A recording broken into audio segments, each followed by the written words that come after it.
Hi, I'm Carl, and this glass tube in front of me here is filled with xenon gas at a pressure of about 50 torr. And we are passing through this gas a high voltage electrical current, and it's causing this brilliant arc discharge to form in that gas.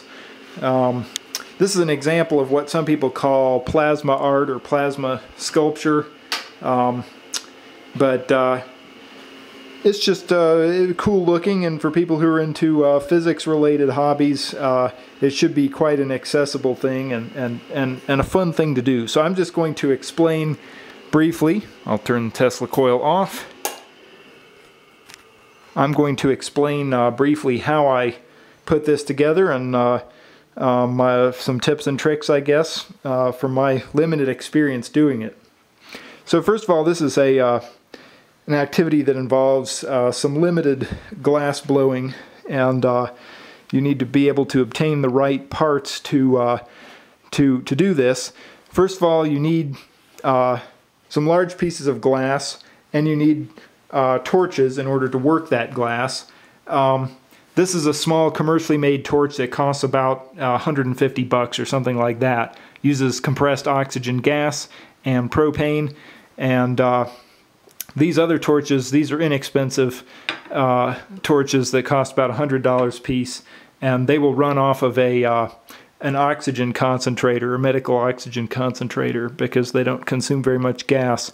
The glass here is borosilicate. I really don't think anybody should try to do this with anything else. Borosilicate glass is easy to work with and does not require extensive annealing or difficult annealing practices.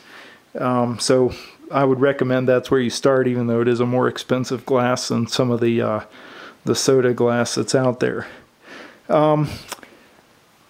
This is a 2.5-inch diameter tube, and for the torches that I have on the table, that is just about the very biggest you can do within reason. I'm sure there are some people who can skillfully manage a larger piece of glass, but this takes a long time to melt and to neck down like this, and I wouldn't recommend trying to do something any bigger than that. You can also buy commercial Florence flasks or round bottom flasks and use those as starting points for plasma art. There you don't have to worry about actually dealing with these necking down features on large pieces of glass. So over on this side we have a typical neon electrode. If the camera would please focus, it's there we go. This is a borosilicate glass commercial neon electrode. These cost about $10 a piece. I have done nothing to the electrode other than to blow out a ring in the middle of it, and then the seal here is known as a ring seal. So we puff up the glass a little bit and put this in here all under constant rotation, and just fuse that electrode in there. And then this type of seal you want to anneal very carefully because it's prone to cooling down faster in some places and cracking.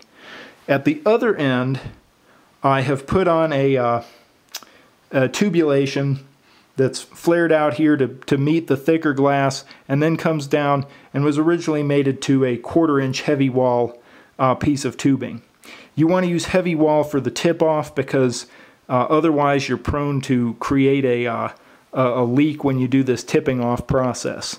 And for the tipping off, you're not going to have the benefit of rotation, so you have to use a torch to go around this joint and soften it evenly on all sides so that it crushes in.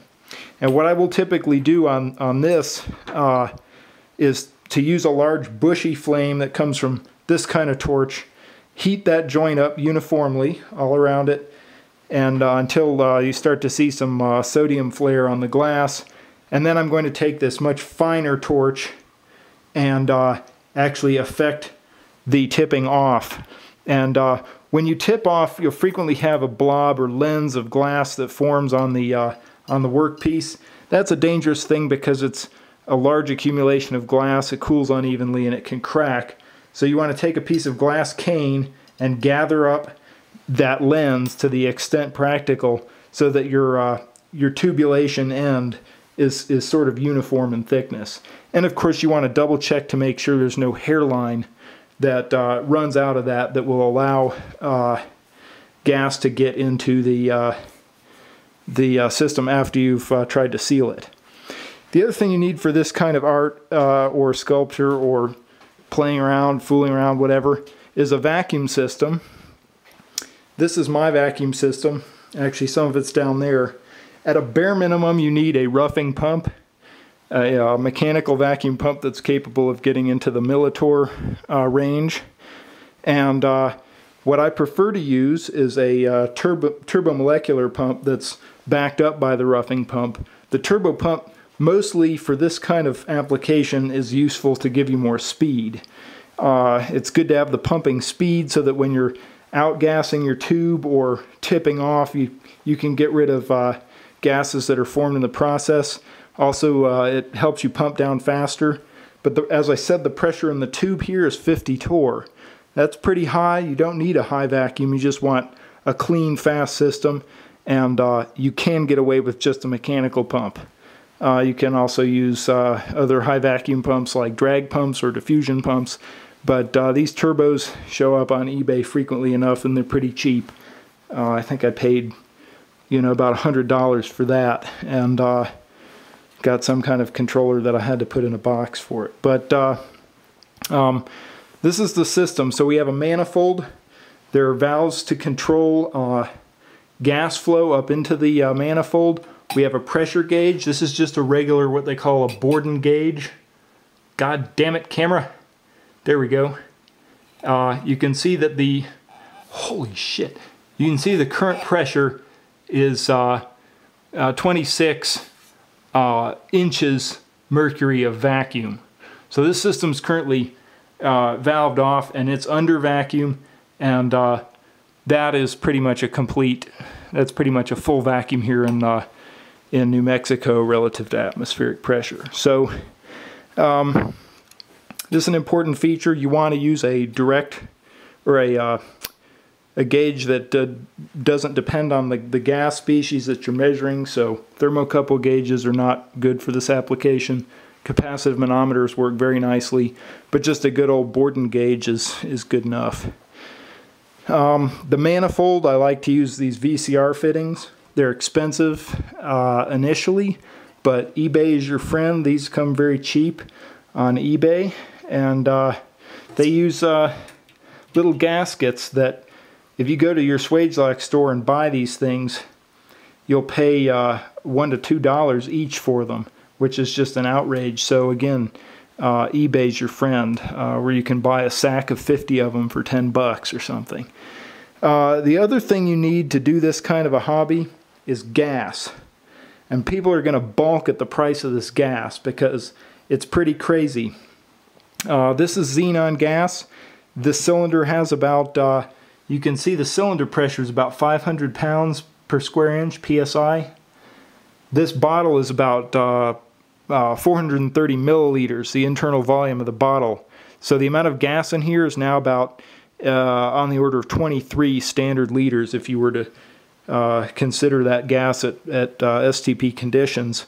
Xenon costs right now about $10 per liter. And so if I had bought this bottle, I would pay about $230 for the gas, plus about $200 for the bottle, the cylinder lecture bottle. So that would be, $400, and then they would probably charge you a hazmat fee to deliver it and all this kind of stuff. So you're talking, for something like this, to buy it off the shelf, like $500. And that's kind of the minimum you can get by with. So xenon's expensive. Luckily I got this second hand. It's actually xenon that was made in 1962. And it's still good. It's still, of course, nothing happens to xenon. The regulator, don't have much to say about that. This is a two-stager. Whatever you do, you want to get something with a low internal volume, and either one or two stages is fine. And then, well, here's another cylinder of gas I just happen to have around. This being Krypton. It's less expensive than xenon. This happens to have about 20 liters, 20 standard liters in it. Anyway, so much for gases. Neon you'll find is a lot cheaper. You can buy 250 liters of neon for about $180 in a UHP grade. They're going to charge you again. They're going to charge you for that cylinder. If you buy the cylinder, you're looking to spend $200 to $400 depending on what you buy, and you're going to be charged a hazmat fee for delivery to your gas distributor and all that other stuff. So again, the gas is kind of expensive. But I will also point out that argon works well in this application, and although it may not be as pretty as some of the other gases, it happens to be dirt cheap. So that's a good place to start. Let's take a look here again at the Tesla coil. This is a little transformer that I have immersed in mineral oil, and it's driven by a little PWM circuit and generates a high voltage. You can see that spark. Any power supply that's good for these plasma tubes is going to be pretty safe, but you're gonna get enough RF there that you can blow a hole in your flesh if you leave it there for any length of time. So we'll have one, take a look again with the lights out. Get up nice and close and see if we can see some of the features of this plasma. Unfortunately, the camera does a crappy job of picking up on the color. That's a real bummer, because this is a you get some beautiful green in xenon. Some really gorgeous color effects. And here we have some interesting tendril action. Xenon's a poor conductor of heat, and when it forms these arcs, the heat or the convective behavior of that gas tends to dominate what the arc is doing. So you'll find that the arc will sort of flow upward with that hot gas and give you some effect due to that convection. Let me turn the power supply all the way down to its minimum value. It's about right like that. You can see this sort of diffuse greenish glow out here. And then I can turn the power supply all the way up, so you get a raging crackle effect. You notice here the arc is rolling around. That's convection of that xenon gas in there. You get these spiral effects. If we come way down here towards the end, I hope we can see some of that greenish color. Yeah, maybe a little bit. Camera doesn't pick up too well on that. As you see, the main arc is sort of a white color, and the side tendrils pick up sort of a greenish. Anyway, hope you've enjoyed that. It's a bit of a long discourse here, but I figure some other people may find plasma art to be a fun pursuit, and if you're already doing it and have tips for me, please let me know, and I will happily consider your tips. One more thing. What is this white stuff here? This is devitrification of the glass, and we don't have it at this end because I broke off. The end of this tube was just filthy. This is a scrap piece of glass, and I just broke off that end. You can see parts of it on the floor, but that's why I didn't get any here. But down at this end, I didn't feel like breaking off any more of the tube, but you'll get this effect if your glass is dirty and old, and you'll also get it if your torch is not being used right. But I think the most important thing is, if you see this, you may have some very old and dirty glass, and hopefully it won't be too bad, but that's often what causes that. Anyway, thanks for watching, and look forward to showing you more plasmas later on.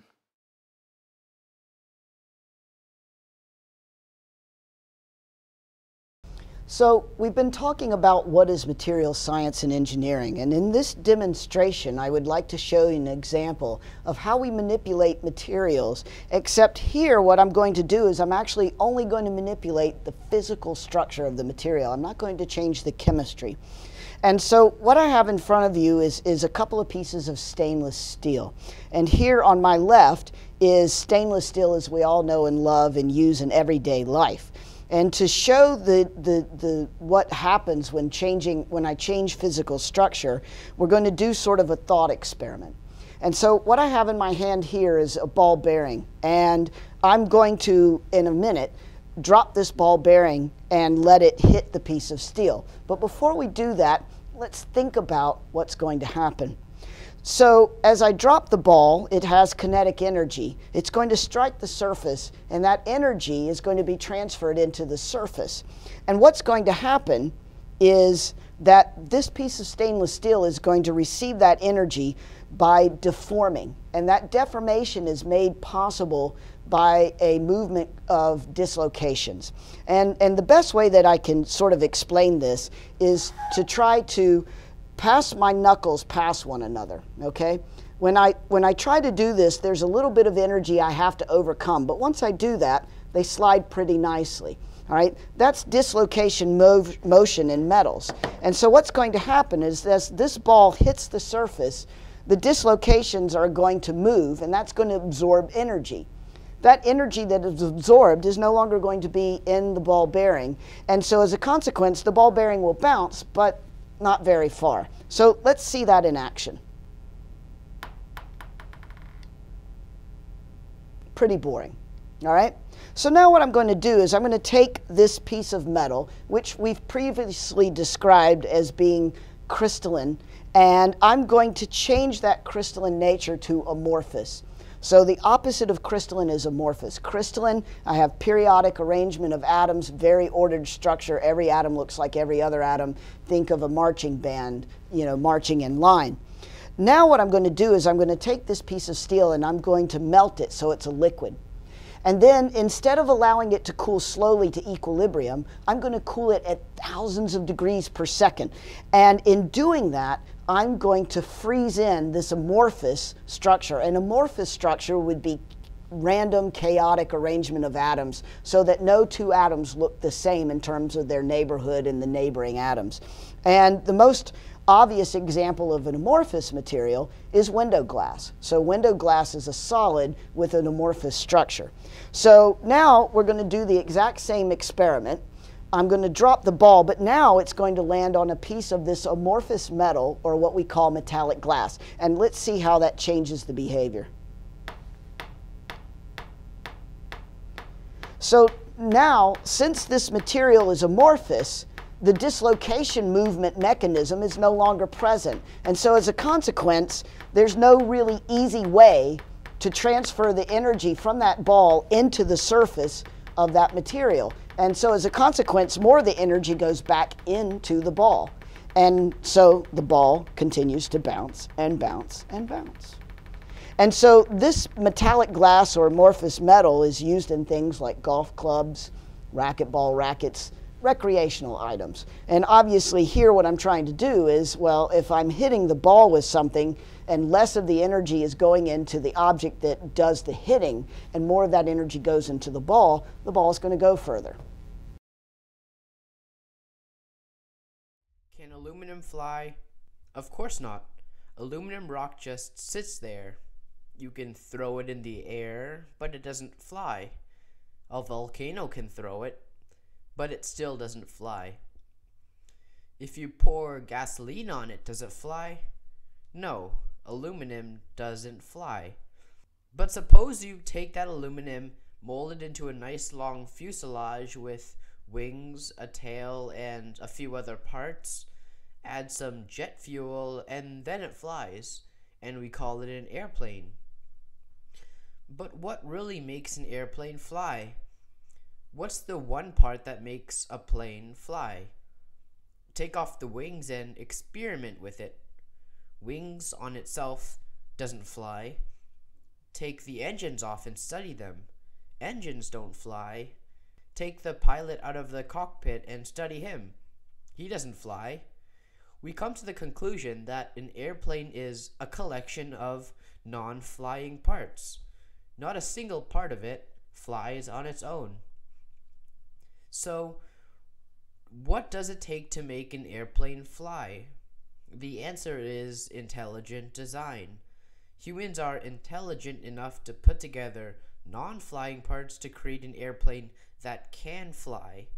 It's ridiculous to think that non-flying parts just came together out of chance and somehow formed something that can fly. There needs to be an intelligent designer.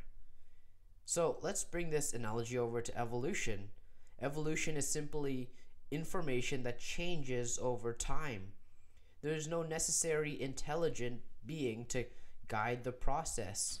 In a sense, evolution is random. If we humans are intelligent enough to design an airplane, what are the chances of our intellect to spontaneously form? Does an intelligent design point to an intelligent designer? You decide.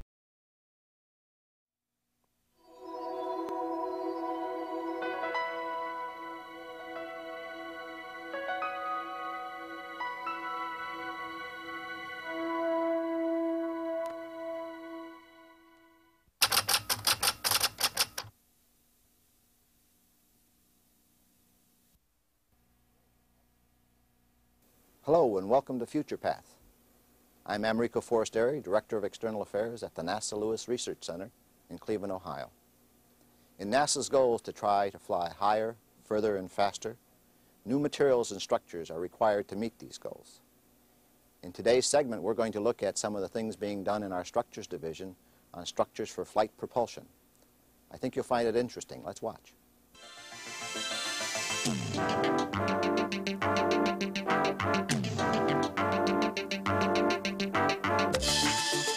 Flight, in the air or in space, requires propulsion systems able to withstand extremes of mechanical stress, vibration, and temperatures. Designing these structures and matching available materials to the job has always been a complicated business, and is becoming more so. Requiring safety and reliability from structures needing minimum maintenance and having the least possible weight poses a basic contradiction which can be resolved only by the most sophisticated analytic methods. The Lewis Research Structures Division is dedicated to advancing the state-of-the-art of structures technology for aeronautical, space, and terrestrial applications. The principal product of the division is the development of validated analytic methods to predict the behavior of structural components and systems for aerospace propulsion and power machinery. The division provides not only solutions to problems encountered in current applications, but also leadership in setting new directions for structures engineering to solve tomorrow's problems today. The purpose of the Structures Division at Lewis Research Center is to develop advanced, credible design tools. These tools can then be used by designers to design advanced concepts for future missions, both in aeronautics and in space. We develop these methods for use on high-speed computers, and they are validated with state-of-the-art laboratory equipment. We can predict the life, that is, the number of missions that can be flown by the advanced concept, and we can optimize the design, both from the point of view of minimum weight or from the point of view of lowest cost. Breakthroughs in flight usually follow developments in propulsion systems. In the early days of flight, structures design was a combination of art and trial and error. If you were developing a rocket, you built an engine derived from earlier designs. To be sure it didn't fail, you made it sturdier, heavier. As technology advanced, lighter, stronger materials and improved manufacturing methods made the impossible possible. But mistakes were still made, and the results were spectacular and costly failures. The job of the Structures Division is to make sure such accidents will no longer occur. They do this by applying the latest scientific analysis possible and by using the most up-to-date testing equipment and methods available. To do this, the staff of scientists, engineers, and technicians of the division perform work in structural mechanics, structural dynamics, fatigue, fracture, and on projects and applications.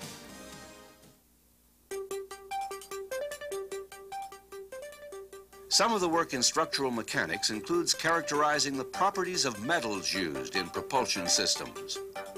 By subjecting specimens to stress and varying temperatures, researchers can predict maximum loading and operating temperatures. And testing is performed at very high temperatures on materials that will be used at places like the leading edge of the National Aerospace Plane Cowl.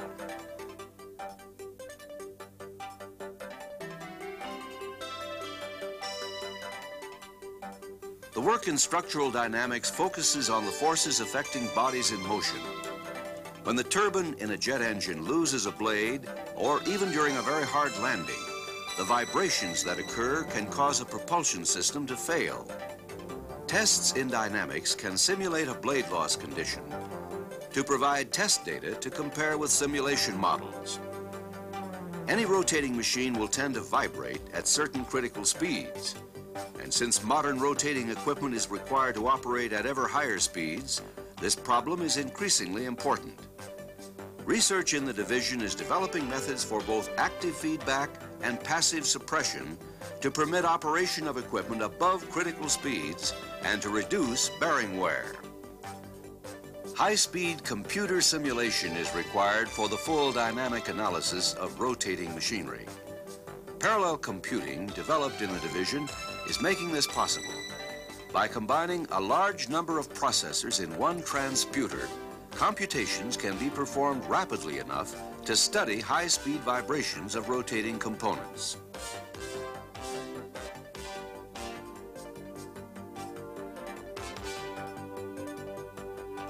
Studies in fatigue and fracture analysis are performed in many of the Structures Division's labs. Both destructive and non-destructive methods are used to evaluate and characterize new materials. And sometimes a combination of both are used to improve the analytical process. Much of this work is directed toward characterizing and understanding advanced material systems. As an example, researchers in the division sonic map a ceramic disc and send the data to a computer. The computer outputs a color simulation showing variations in density, defining areas where fractures should occur. Later, the disc is placed in a hydrostatic chamber and fractured. The actual fractured disc is then compared to the computer model for verification. Division researchers also test advanced fiber-reinforced composite materials under varied loads expected in aerospace applications. Data collected from these tests are used to verify mathematical models which describe the material behavior. These models are then incorporated into NASA computer codes and used to predict the performance of composite structures in a variety of applications. Beyond solving the problems which can lead to failures, the division provides leadership in developing new concepts and integrating information from many sources for application in areas ranging from windmills to the space shuttle main engines, from fuel-efficient propellers to computer codes for production design and propulsion systems simulations.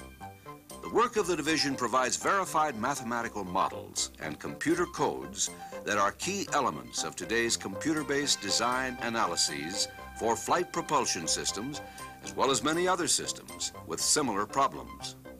Using the products of the Structures Division, designers can better predict the life of a component by constructing it on the computer, thereby saving time and material while preventing costly failure.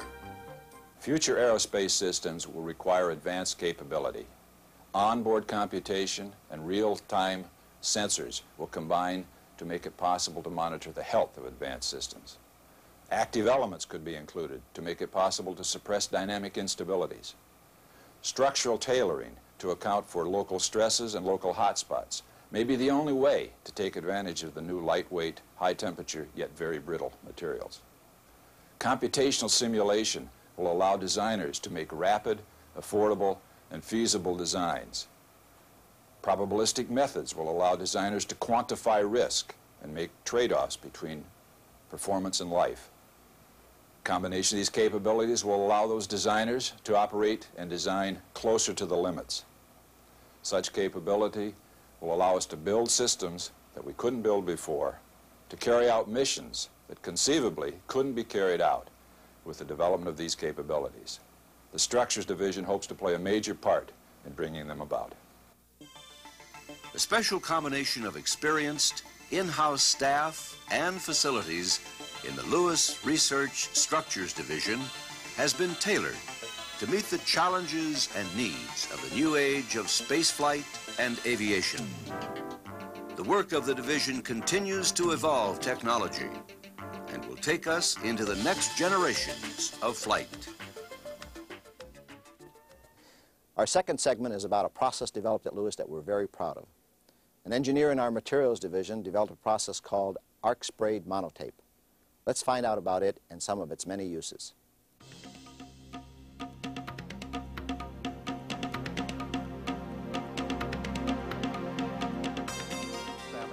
Unfazed by extreme fire-hot temperatures, possessing amazing strength, a strength beyond belief.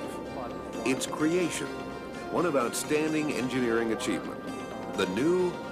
The ultra-advanced composite materials being developed by NASA Lewis Research Center in Cleveland, Ohio.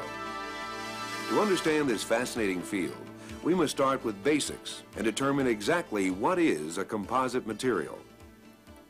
Possibly the easiest way to visualize a composite material is to offer the example of a tennis racket. The arm and frame part of the racket is made by combining two distinct materials, graphite fibers, which give it strength, and a low-temperature glue or binder, which hold the fibers together and allows it to be fashioned into shape. This is a composite material, two different parts, each with a different function. Research in this area began about 25 years ago when minute whiskers were discovered growing on electrical devices. The whiskers were found to be single-grain crystals that, when tested, proved to be very strong. In later research work, the whiskers were used in the making of bulk materials.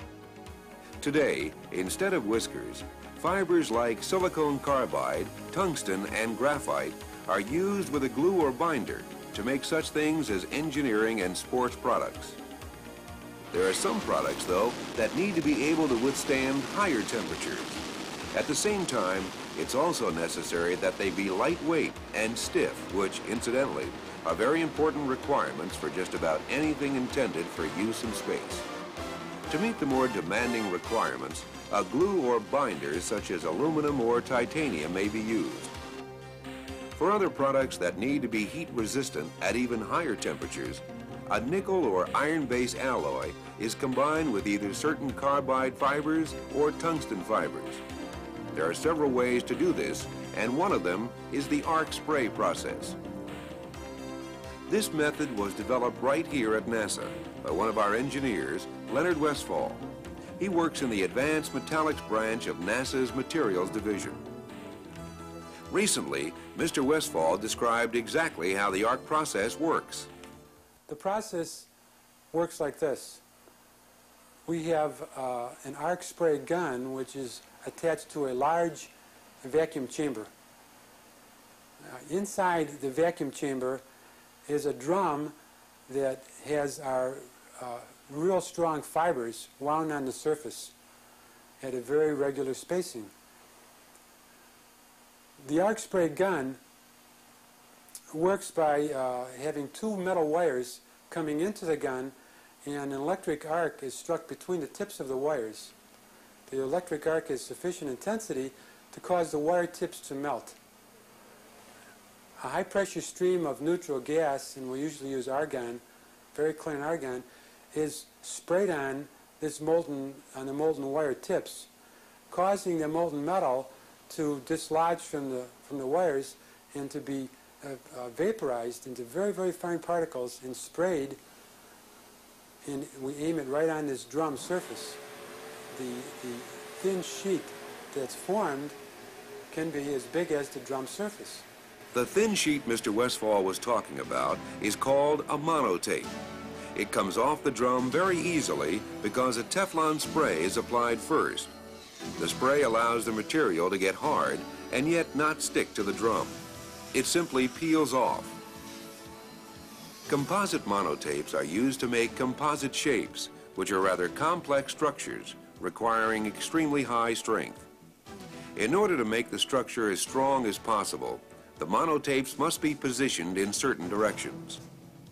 To do this, the monotape is cut into small pieces and stacked one on top of the other. On the first piece, all fibers are placed in one direction. On the next piece, the fibers are put in the opposite direction of those on the first piece. This alternation of the fiber's direction is continued on the pieces in order to maximize the structure's strength in different directions. The small pieces of composite monotape usually are glued together by a method called hot pressing. Very heavy pressure is applied to the stack while it is subjected to a temperature of almost 2,000 degrees Fahrenheit. As the metal gets squeezed together, any small imperfections in the monotape disappear and the metal pieces blend together, resulting in a perfectly solid plate. Cut into thin strips, the plates are used extensively at NASA for testing purposes. Engineers have been able to make large tubes by using a pressing guide to shape it. They have made demonstration turbine blades for jet engines. These blades are located very close to the place where air mixed with fuel is burned. As combustion takes place, the expanding gases hit the blade, causing it to turn. It's easy to see why the blades must be able to withstand extremely high temperatures. Presently, there are 5 NASA programs in which arc spray monotape plays a major role. 2 programs deal specifically with the space shuttle's main engine. Since the material now used to make the main engine is cracking due to thermoshock, NASA is working with tungsten-reinforced superalloys to replace it. These composites, in tests so far, have proven to be more shock-resistant, stronger, and able to withstand higher temperatures than the present material. The second program deals with the reinforcement of a combustion liner in the space shuttle. Mr. Westphal explains. A combustion liner is a contoured shape that is liquid hydrogen cooled, and it's the vessel that the liquid oxygen and liquid hydrogen burn in. And you have very, very high temperatures inside this combustion liner, and typically it's made out of copper or a strong copper alloy. The problem this combustion liner is experiencing is the copper alloy is deforming due to the very high temperatures and the stresses that are generated in the thin inner wall, causing the inner wall to deform and actually crack, and the liquid hydrogen is leaking out. We are putting tungsten fibers in the inside layer of the combustion liner to selectively strengthen the inner wall of the combustion liner. This is an example of one of the test specimens that we make, and we have tungsten fibers reinforcing the inside surface of this specimen. All right, this specimen then will be tested in a rocket test chamber under conditions very, very similar to the Space Shuttle main engine, and the material will be tested to failure. We predict a much longer life with our tungsten reinforced copper than the current copper alloy that's being flown in the Space Shuttle today. Also regarding space, the third program has to do with the creation and development of very strong tubes to hold liquid metals and heat pipes for nuclear reactors. Because of the tremendous pressure the tubes will have to withstand, a new material is needed that is much stronger than the one now used. Using the composite process, engineers are adding tungsten fibers to the present material to strengthen it. And again, in support of space power, the next program is working to develop a specific container that will be able to take high temperatures and amounts of pressure which the current container cannot. In this case, the power being generated would be for a space station. The composite material that has been developed is 3 to 4 times stronger than the present one. surpassing the program's goal of finding a substitute container for present temperature and pressure levels. The engineers at NASA have created one that can be used as power demands go up in the future. The final program developing composite materials for use in space deals with the improvement of radiators. Again, NASA engineer Leonard Westphal explains.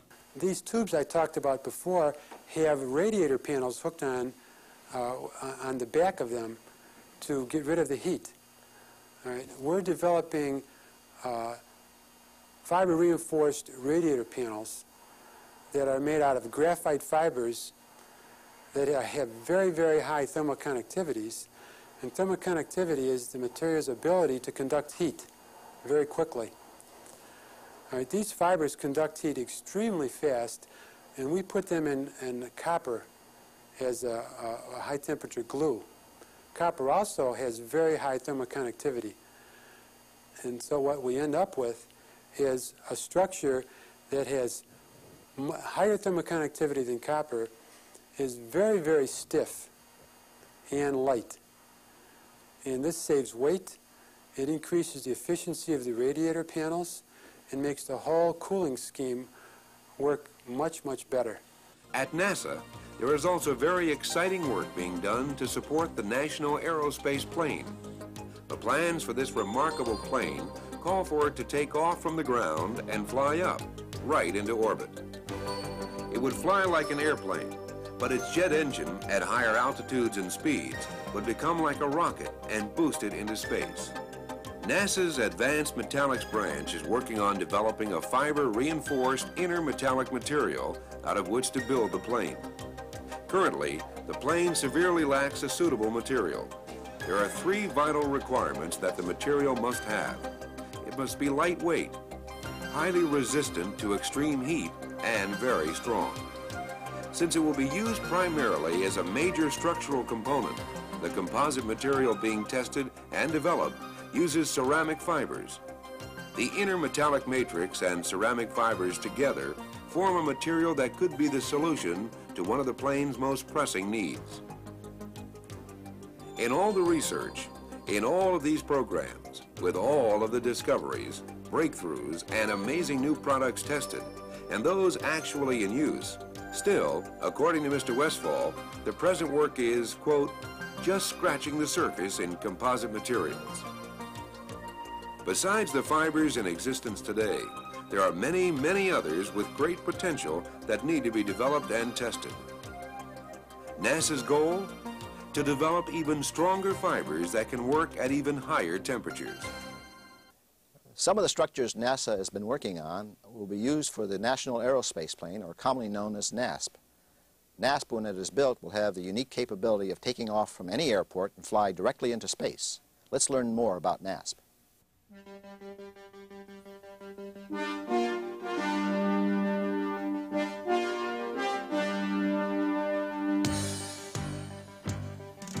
Imagine taking off from an airport runway flying at 3 to 5 times the speed of sound, at altitudes of 20 miles or even higher. A few short hours after departure, you come to a stop halfway around the world. Or maybe you took off from a runway and flew directly into orbit to work in space, and then you return, landing on a conventional airport runway. The National Aerospace Plane will try to make both scenarios a reality. NASA and the Department of Defense have done research on hypersonic technology for many years. The NASP technology demonstrator will be a highly advanced X-plane, a new member of the elite special research aircraft that includes the X-1, which in 1947 was the first aircraft to break the speed of sound and fly supersonic. In the early 1960s, the X-15 became one of the first manned hypersonic aircraft and reached speeds of Mach 7, or about 4,500 miles per hour. One of the key technological developments of the X-30, or NASP, are in the propulsion area. An air-breathing, hydrogen-fueled supersonic combustion ramjet engine, or scramjet engine, is now being developed for speeds from about Mach 7 to Mach 25. The engine uses the velocity of the vehicle to compress air as it is rammed into the intake. This compressed air is then mixed with gaseous hydrogen at this stage to generate high thrust. A development on which we will focus is materials. Here to speak on that is Matt Mellis. With the advent of the aerospace plane, there's become a need for a lot of new material development. Beyond a shadow of a doubt, we need new materials, all right? And these new materials will most probably be composite materials, but instead of using a metal matrix-based composite, we'll be using, or epoxy-based, we'll be using a metal matrix-based composite, all right? Metal matrix being copper, for instance. One of the big problems NASA is facing with the advent of the National Aerospace Plane deals with not only finding the right materials to use, but in cooling them as well. We have to figure out some way of making a very strong material that's going to survive in a high temperature environment.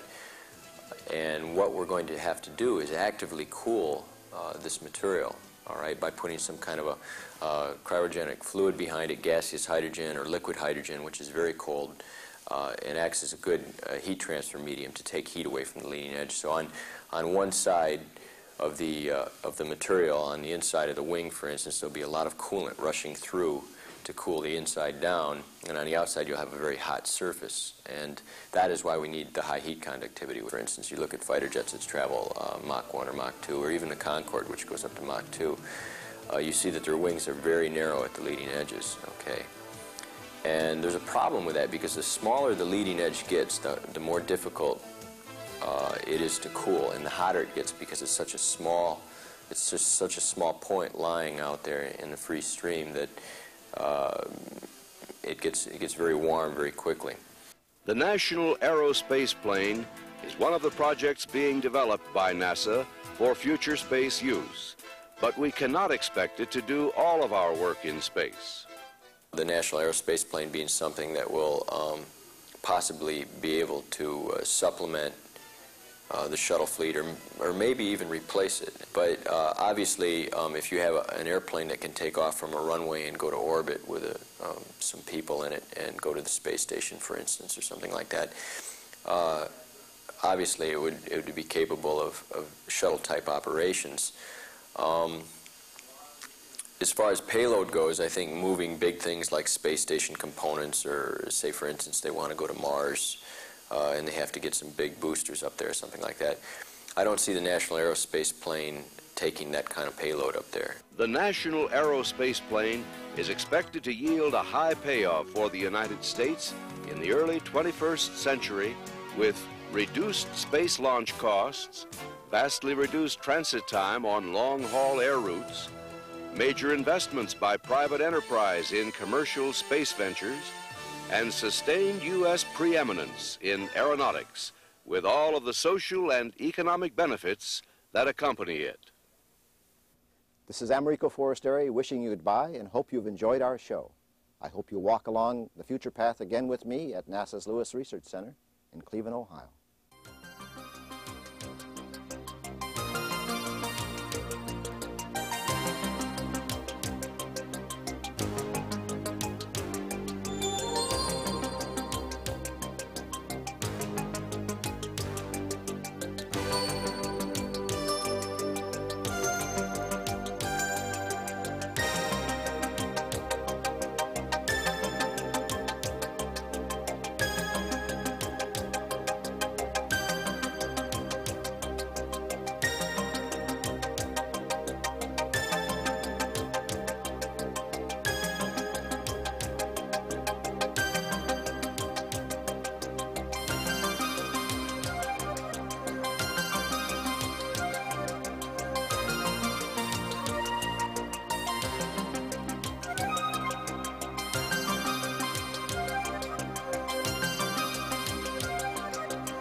In 2003, the 100th anniversary of Wright Brothers flight, I was asked by Aviation Week to comment on the significant people of the first 100 years of aerospace. And I named the people, 9 of them. I found out later that every one of those was a child during the most rapid advance of aircraft. 1908, there were only a handful of people, I think 11 or 12, who had flown, and only 3 or 4 of them was able to make a turn. 4 years later, in 1912, there was a factory in France that made 500 airplanes. There were hundreds of airplane types developed in 39 countries. The reason that the world had hundreds of airplanes in 39 countries in 4 years is 1908, Wilbur Wright flew his airplane in Paris, and everybody looked at, my God, he can not only fly, but he can make figure eights, he fly twice a day. He runs a bicycle shop. These guys were out of a bicycle shop and they got a flying airplane. So therefore, the thinking was, I can do that. If these guys out of a bicycle shop can do it, I can do it. So this short period of time, the children that were exposed to that jump happened to be the ones that I valued as the most important to the whole time period. Now, a significant thing is that if you look at the people in investing more recently, Paul Allen, Richard Branson, Bezos, the Google guys, the Bigelow, all of these guys were very young during Apollo. And watching this marvelous thing that happened for Apollo, 9 different manned launch systems were developed and flown in 9 years, 61 to 69. And NASA did 7 of them with no accidents. The kids that were inspired by that are the guys that later on, when they could afford it, they invested in it. They funded the Ansari Prize. They competed in it, and they are out there developing things to reach these cool goals.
T-minus 90 seconds and counting.